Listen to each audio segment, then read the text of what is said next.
ఓం మహాగణాధిపతయే నమః. ఓం గురుభ్యో నమః. ఓం శ్రీమాత్రే నమః. పరమేశ్వర స్వరూపమైనటువంటి జ్యోతిష, వాస్తు మరియు ఇతర అనేకమైనటువంటి శాస్త్రములను మనకు అందించినటువంటి మనుషులకి నమస్కారం. హయగ్రీవ హయగ్రీవ హయగ్రీవేతియోపదే తస్య నిస్సరతే వాణీ జన్మవిజ్ఞా ప్రవాహవత్.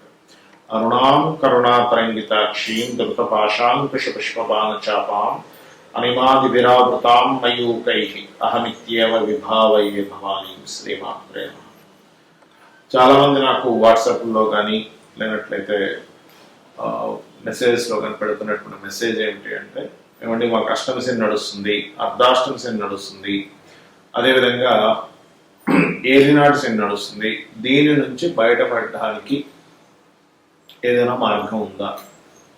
ఎందుకంటే నేను ఎన్ని వీడియోల్లో చెప్తున్నా దీని గురించి పట్టించుకోకండి, మీ పని మీరు చేసుకోండి, దాని గురించి పరిహారం చేసుకుని చెప్తున్నా. ఇంకా అడుగుతున్నారు కాబట్టి మనకు వీడియో చేయడం జరుగుతుంది. అంటే మొట్టమొదటిగా అసలు అర్ధాష్టమి శని ఎవరికి జరుగుతుంది అంటే వృశ్చికం వారికి జరుగుతుంది. అష్టమ శని కర్కాటకం వారికి, ఏలినాడు శని ప్రత్యేకంగా ఇప్పుడు మకరము, కుంభము, మీనము వీరికి జరుగుతుంది.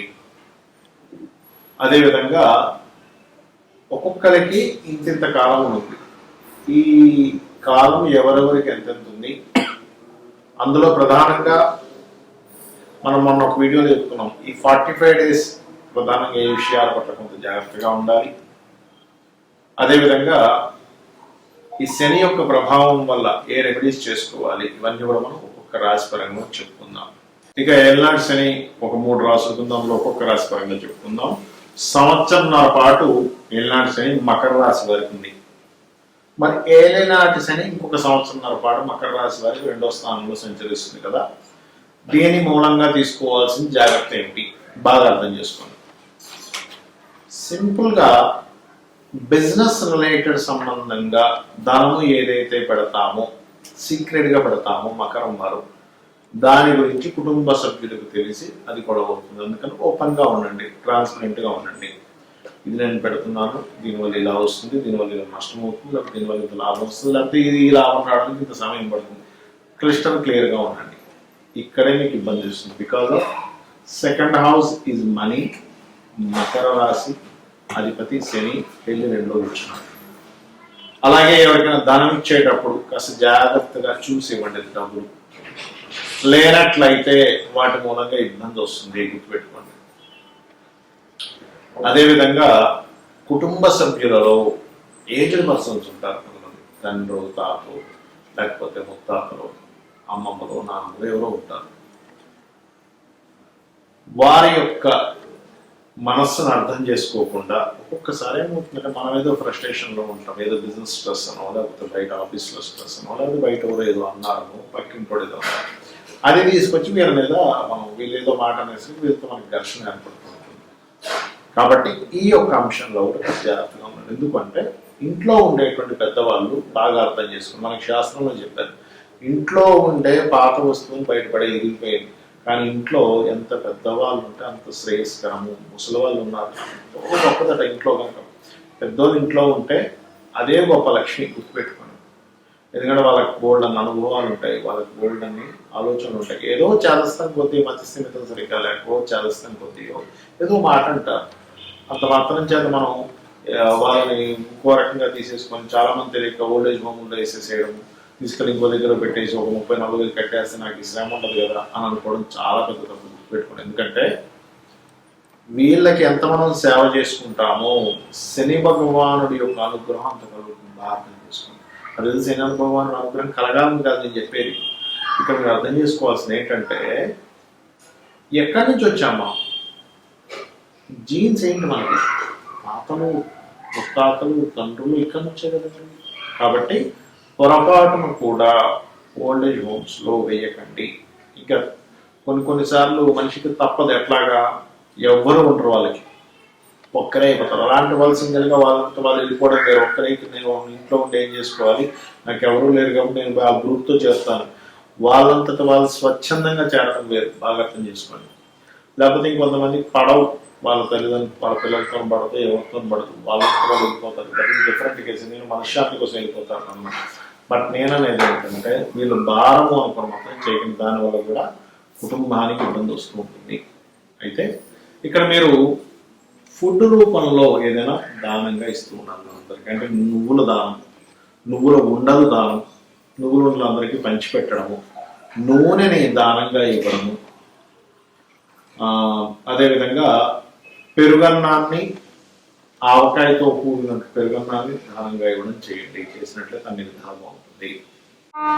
అయితే ఇక్కడ చాలా మందికి డౌట్ ఏంటంటే, నాకు రాసి తెలియదు, లగ్నం తెలియదు, ఏమీ తెలియదు, నాకు ఇప్పుడు ఏలినాడ్స్ నడుస్తుందో నడవట్లేదో, అర్ధాష్టమస్ నడుస్తుందో నడవట్లేదు, అష్టమస్ నడుస్తుందో ఏం అర్థం కావట్లేదండి అంటుంటారు.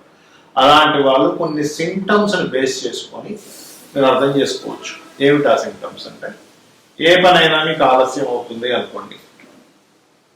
అయితే కొంతమంది పేరు రీత్యా కూడా చూసుకుంటారు, బట్ పేరు రీత్యా మొదటి అక్షరాన్ని తీసుకొని నక్షత్రాన్ని బేస్ చేసుకొని చెప్పేది కొంతవరకే పనిచేస్తుంది. కానీ మీకు ప్రతిదీ ఆలస్యం అవుతుంది. ఇక్కడ రెండు విషయాలు, ఆలస్యం అవడమా, ఆటంకం కలగడమా. ఆటంకం కలుగుతుంది అంటే దట్ ఈస్ డిఫరెంట్, ఆలస్యం అవుతుంది అంటే దట్ ఈస్ డిఫరెంట్. ఆలస్యం అవుతున్నాయి ఎక్కువగా అష్టమి అర్థం. అలాంటప్పుడు మీరు చేయాల్సింది ఏమిటి అంటే, ముఖ్యంగా గుర్తుపెట్టుకోండి, మీరు కాళికా అమ్మవారి యొక్క ఆరాధన చేయండి ఎక్కువగా ఆలస్యం అవుతుంది అంటే. అదేవిధంగా అభిషేకం చేయండి. అభిషేకం కనుక చేసినట్లయితే కూడా మీకు ఈ అష్టమ శని ప్రభావం తగ్గుతుంది. అలా కాదండి, మాకు నిందలు ఎక్కువగా అనుభవిస్తున్నాను, బట్ నాకు date of birth, time of birth ఏమీ తెలియదు అని ఏదో ఒక నింద అనుభవిస్తున్నాను అన్నప్పుడు దీని అర్థం ఏమిటంటే, మీకు అర్ధాష్టమ శని నడుస్తుంది అర్థం. అర్ధాష్టమం అంటే 4th హౌస్ శని ఇచ్చే ఫలితాలన్నీ కూడా నిందనిస్తూ ఉంటాడు, పెట్టుకోండి, అనుభవిస్తున్నారు అర్థం. అలా కాదు, మాకు ఖర్చులు ఎక్కువగా అవుతున్నాయి అని అన్నప్పుడు ఏమిటి అంటే, మీరు మీ జన్మజాతక చక్రంలో, అంటే మీకు డేట్ ఆఫ్ బర్త్ తెలియదు కానీ మీ జన్మజాతక చక్రంలో ఏమిటంటే మీకు 12వ స్థానంలో శని జరుగుతున్నాడు అర్థం. అదేవిధంగా మీకు ఏనాటి శనిలో జన్మశని నడుస్తున్నాడు అనుకోండి. అలాంటప్పుడు ఏమవుతుందంటే వృధా ప్రయాణాలు అవుతూ ఉంటాయి, అంటే ఎక్కువగా తిరుగుతూ ఉంటారు.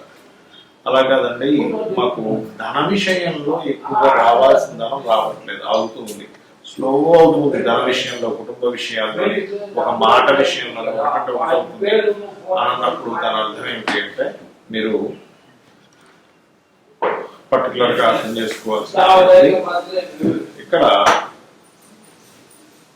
గమనించాల్సింది,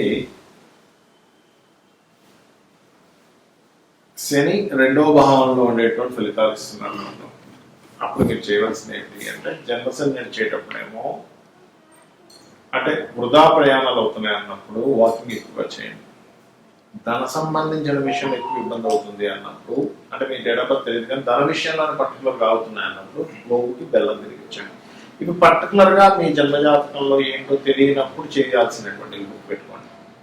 అయితే ఇక్కడ చాలా మందికి ఉన్న సందేహం ఏంటంటే, ఏమంటే నిజంగానే ఏళ్ళనాడు శని, అష్టమ శని, అర్ధాష్టమ శనిలో ఖచ్చితంగా ఇబ్బంది పడతామంటే ఖచ్చితంగా ఇబ్బంది పడతారనేటువంటిది ఎప్పుడు డిసైడ్ చేయాలి అంటే, మీ పర్సనల్ చార్ట్లో మీ గ్రహాలు ఏ గ్రహం ఏ పోర్ట్ఫోలియో ఉంది, శని ఏ ఫలితాలను ఇవ్వడానికి కనెక్ట్ అయి ఉన్నాడు ఈజ్ మోస్ట్ ఇంపార్టెంట్ పెట్టుకోండి. ఎందుకంటే ఒక 50,000 జాతకాలు తీసుకొని, అర్ధాష్టమ శని, అష్టమ శని, ఏళ్ళనాటి శని జాతకాలు తీసుకొని రీసెర్చ్ చేస్తే కనుక పర్ఫెక్ట్గా తెలిసేది ఏంటి అంటే, మీ శని భగవానుడు ఎక్కడున్నాడు మీ జన్మ జాతకంలో, ఇప్పుడు తిరుగుతున్నటువంటి శని భగవానుడు మీ యొక్క జాతకంలో ఉన్నటువంటి పోర్ట్ఫోలియోస్ ని దేన్ని అందిస్తున్నాడు ఇస్ మోస్ట్ ఇంపార్టెంట్. కర్మ అంటారు దాన్ని, కర్మకారకుడు గుర్తుపెట్టుకోండి. కర్మకారకుడు మనం అంటూ ఉంటాం సార్, నా కర్మ ఇలా ఉంది అంటూ ఉంటారు. అదేవిధంగా ఈశ్వరుడు మీ యొక్క పాప పుణ్యాలను లెక్కగట్టి ఫలితం ఇస్తూ ఉంటాడు అంటుంటారు, మీరు వినే ఉంటారు. ఆ ఈశ్వరుడు ఫలితం ఇచ్చేటువంటి దాంట్లో శని భగవానుడు ద్వారా ఇచ్చే ఫలితాలు ఏంటంటే, పక్కాగా మీ కర్మలో ఉన్నటువంటి దాన్ని ఇవ్వడము, అదొక క్యాలిక్యులేషన్, అదొక సాఫ్ట్వేర్. గురువు ద్వారా ఇచ్చేది ఏమిటి అంటే, మీకు ఫ్రూట్ఫుల్ ఫలితాలు ఇవ్వడం. అది ఏదైనా కానివ్వండి, ఫ్రూట్ఫుల్ అన్నిట్లో ఇస్తాడు. మీరు సమాజంలో ఎదగడం కానివ్వండి, ధనం కానివ్వండి, తమ్ముళ్ళు అన్నదమ్ములతో కానివ్వండి, ఆస్తుల పరంగా కానివ్వండి, సంతానం పరంగా కానివ్వండి, రుణాల ద్వారా కొంతమంది అప్పులు ఇచ్చి పొందుతూ ఉంటారు, అలా కానివ్వండి, భార్య రూపంలో కానివ్వండి, కొంతమంది ఆకస్మికంగా లాటరీ కొడుతూ ఉంటారు, వాళ్ళకి కానివ్వండి, తండ్రి ద్వారా కానివ్వండి, వృత్తి ద్వారా కానివ్వండి, ఇన్వెస్ట్మెంట్స్ ద్వారా కానివ్వండి, వ్యాపారం ద్వారా కానివ్వండి, అంటే ఏంటి, ఈ జూపిటర్ ఎంటర్ అయ్యి అక్కడ రిజల్ట్ ఇస్తారు, గుర్తుపెట్టుకోండి. ఆ రకంగా వస్తూ ఉంటుంది. అలాగే మరొకటి ఏంటంటే, ఇక్కడ వీటితో పాటు ఈ గ్రహాల యొక్క స్థితి చూసుకొని మీరు ఆలోచించాలి. అంతేగాని ఏళ్ళ శని వచ్చేసిందని కంగారు పడడం, అష్టమి శని వచ్చేసిందని కంగారు పడడం, అర్ధాష్టమి శని వచ్చిందని కంగారు పడడం చేయకండి. ఎందుకంటే నేను ఒక 50,000 జాతకాల మీద రీసెర్చ్ చేసి చెప్తున్నటువంటి అంశం ఇది. కాబట్టి ఎందుకు ఇంత పక్కాగా చెప్తున్నానంటే, మనము మనసులో ఏదైతే తదేకంగా ఆలోచిస్తూ ఉంటామో, ఇది ఇలా అయితే ఇలా అయిపోతుందేమో, నేను ఇలా మునిగిపోతున్నాను, నేను ఏదో కంగారు చేయకండి. గ్రహాలు, శని భగవానుడు కావచ్చు, గ్రహాలు వీళ్ళెవరు శాడిస్టులు ఏం కాదు, మన కర్మ బట్టి ఆ గ్రహాలు అక్కడ ఉంటాయి. కాబట్టి అన్నిటికంటే అద్భుతమైనటువంటిది మీకు ఇవాళ చెప్తాను. అంటే ఏ శని నడుస్తున్నా, ఏ నడుస్తున్నా కానీ చండీ పారాయణం చేయండి. చండీ పెట్టుకొని చక్కగా కళ్ళు మూసుకొని కూర్చొని వినండి ఒక్కసారి. దీనివల్ల ఏం జరుగుతుంది, చండీ అమ్మవారు డైరెక్ట్గా వచ్చి మనం ఏం కష్టపడకుండా డబ్బులు ఇస్తుందా? కాదు. మీరు కష్టపడే కష్టానికి ఫలితం వచ్చేలా చేస్తున్న అమ్మవారు. కష్టపడకుండా ఎవరు ఇవ్వరు. ఎందుకంటే కష్టపడడమే భగవంతుడు. భగవంతుడు కష్టపడడం అంటే అర్థం చేసుకోవాల్సింది ఏంటంటే, మీరు ప్రయత్నం చేయడానికి, మీరు ముందుకు కదలడానికి ఉన్న శక్తే భగవంతుడు. మీరు ప్రయత్నం చేస్తున్నారు, ఆ ప్రయత్నం ఎలా చేయగలుగుతారండి? కదలలేకుండా ఉంటే చేయగలుగుతారా? చేయలేక రాయి కదలగలుగుతుందా? లేదు కదా. మనం కదలగలుగుతున్నాం, మాట్లాడగలుగుతున్నాం, వినగలుగుతున్నాం, పని చేయగలుగుతున్నాం. దాని వెనకాల ఉన్న శక్తి అమ్మవారు. అది అర్థం చేసుకున్నట్లయితే మీకు మీ సమస్యలన్నీ కూడా తీరుతాయి. శ్రీమాత్రేయం.